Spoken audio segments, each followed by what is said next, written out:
My son-in-law shook the pastor's hand before the dirt had even settled over my daughter's casket. I stood maybe 20 feet away, watching him do it. Watching him nod at something the pastor said with that same calm face he always wore. The face I used to trust. Her name was Nina. She was 34 years old, and she laughed too loud at her own jokes, just like her mother did. She'd been gone 11 days when we buried her. I drove home alone that afternoon. My wife had passed 8 years before, so it was just me and the dog and whatever was left of the casseroles the neighbors kept dropping off. I sat down at the kitchen table and didn't turn on any lights, just sat there in the dark until the dog came and put his head in my lap. That's when my phone rang. I almost didn't answer. I didn't recognize the number at first, but something made me pick up. Maybe I just needed to hear another human voice. Mr. Calloway. It was a woman's voice. Careful. Measured in a way that told me she'd thought about this call before making it. Yes, I said. This is Dr. Renshaw. I treated your daughter. I was her physician for the last 3 years. A pause. I need to ask you something, and I need you to be honest with me. Did Nina ever mention having trouble sleeping? Unexplained bruising? Anything like that in the last several months? I told her yes. Nina had mentioned it. I thought she was overworked. She'd been putting in long hours at the firm where she did bookkeeping, and I figured she just wasn't taking care of herself the way I always told her to. Mr. Calloway, I need you to come to my office.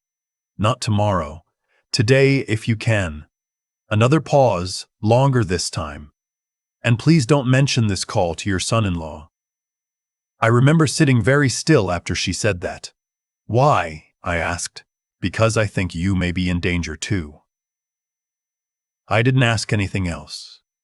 I wrote down her address.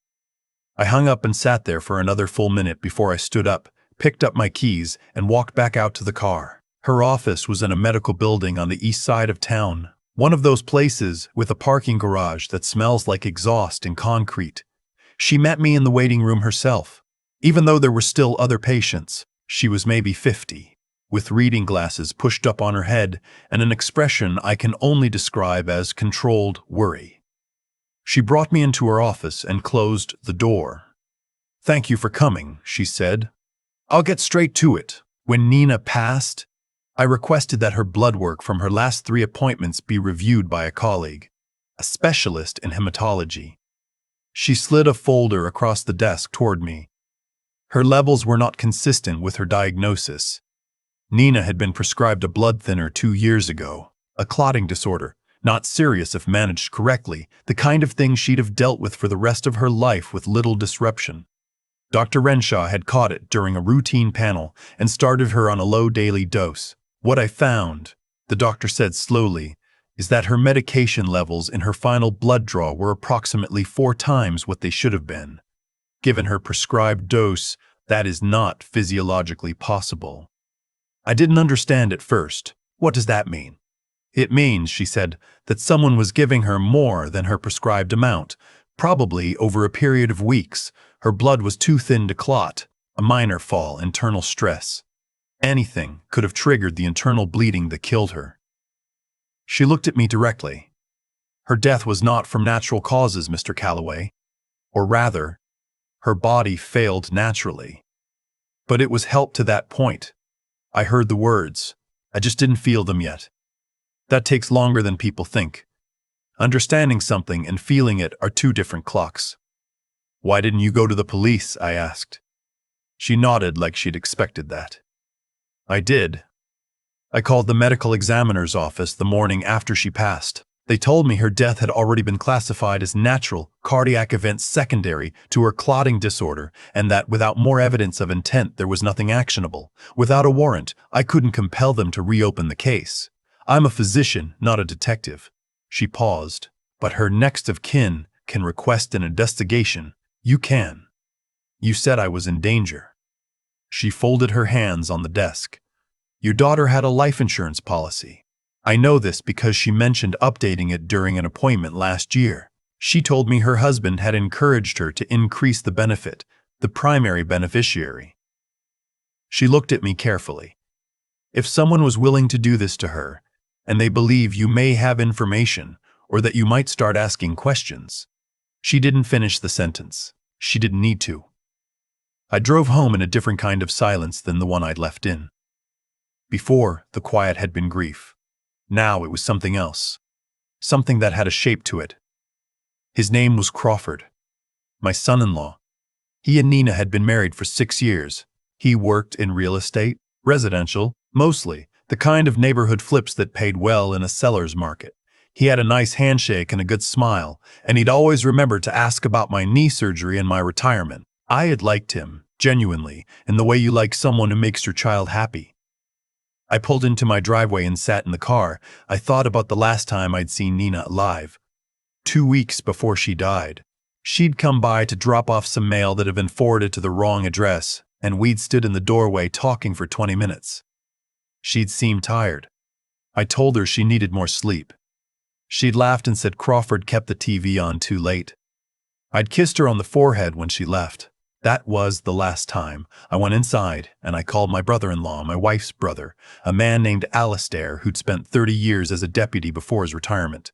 I told him everything. He listened without interrupting, which is one of the things I've always respected about him. When I finished, he was quiet for a moment. Then he said, "Don't touch anything. Don't call Crawford. Don't go anywhere alone if you can help it, and call a lawyer before you call the police." Why a lawyer first? Because you need someone who can push the right doors without tipping the wrong people off, he said. You want this done right, not fast. I called an attorney the next morning, a woman who handled estate cases recommended by my own lawyer. She was sharp, and she listened well. And by the end of that first meeting, she had already drafted a formal request for a supplemental autopsy and a review of Nina's medical records under next of kin authority. It took 9 days to get the order approved. In those 9 days, I kept going about my life as normally as I could. I went to the grocery store. I had coffee with my neighbor. I called Crawford twice, and each time I listened to his voice very carefully, trying to hear something I'd missed before. He sounded normal. Sad in the measured way he'd been sad at the funeral, not raw the way I was. But I told myself people grieve differently. But I noticed things I hadn't let myself notice before. He'd been the one to call me the night Nina died. He'd said she'd collapsed in the living room. By the time the ambulance arrived, it was already too late. I'd asked him later if she'd seemed unwell that day, and he'd said no, nothing unusual. But the last time I'd spoken to Nina on the phone, 3 days before she died, she'd sounded off. Tired in a way that wasn't just exhaustion. I'd asked if she was feeling okay, and she'd said she felt a little foggy. Couldn't quite concentrate. That's a symptom. I know that now. The supplemental autopsy confirmed Dr. Renshaw's findings. The medical examiner who reviewed the case found evidence of chronic anticoagulant accumulation consistent with repeated overdose over a period of 4 to 6 weeks. The death was reclassified as suspicious. A detective was assigned. His name was Murdoch. He called me directly. Older guy, no nonsense.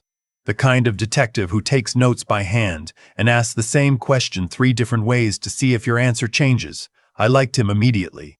He told me they would need to move carefully. He told me not to share what I knew. He told me that if Crawford was involved, the last thing they wanted was for him to feel the walls closing in before they had everything in place. I told him about the woman. I hadn't mentioned her to anyone yet. I'd been turning it over in my head since the funeral. She'd appeared at the edge of the crowd during the graveside service, not a face I recognized. Younger than me by 20 or 30 years. Dark coat standing just far enough back to be almost outside the group. I'd caught her eye for just a moment, and then someone had touched my arm, and I turned away. And when I looked back, she was gone. It's the kind of thing you dismiss in the first hours of grief. But it had stayed with me. Murdoch wrote it down. Didn't react much, just wrote it down and nodded slowly. 6 weeks into the investigation, they found her. Her name came out in the phone records. Crawford's phone had been in regular contact with a woman he told Nina was a colleague. Hundreds of messages over the course of a year, the kind of volume that tells its own story. She was 28. Her name turned out to be something I don't want to repeat here. Not because I've forgotten it, but because I don't want to give her any more space than she's already taken. She worked in property management. Crawford had met her through a deal 18 months before Nina died. The phone record showed something else. A search on Crawford's phone 7 weeks before Nina collapsed. He'd searched for the effects of excessive blood thinner dosage.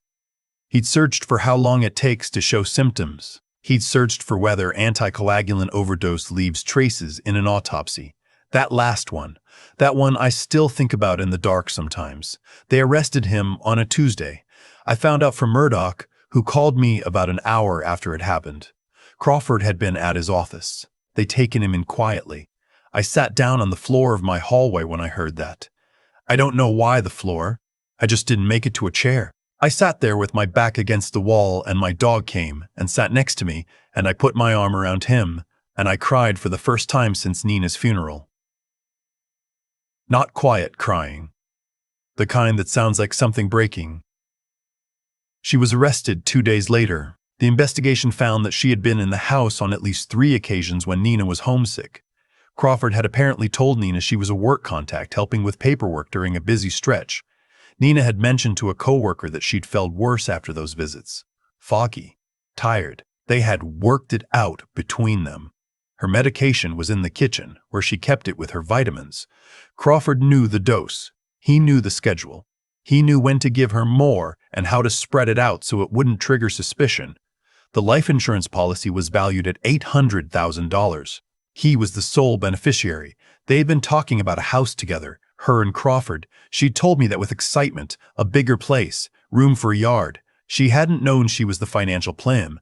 During the trial, I sat in that courtroom every single day. My brother-in-law Alistair came with me most days. My neighbor, a woman I've known for 20 years, brought food to the house so I'd have something waiting when I got home. Crawford's attorney tried to argue the phone searches were innocent curiosity. They tried to suggest that Dr. Jarbu, Renshaw, had overinterpreted the blood levels. They tried several things. None of them held up well against a forensic pharmacologist who spent 45 minutes explaining to the jury exactly what 4 times the therapeutic dose of anticoagulant does to a human body over 6 weeks. The jury deliberated for less than 8 hours. Guilty. Both of them. Crawford on first-degree murder and conspiracy. She on conspiracy to commit murder. Crawford received life without parole. She received 22 years. I walked out of that courthouse on a November afternoon, and the air was cold and the sky was the kind of flat gray that November gets. Alistair put his hand on my shoulder and didn't say anything, which was exactly right. I go to Nina's grave every Sunday. I bring flowers when the season allows it, and when it doesn't, I just bring myself. I talk to her the way I've talked to her mother all these years, out loud, quietly, trusting that it goes somewhere even if I can't be certain where. I'm 68 years old.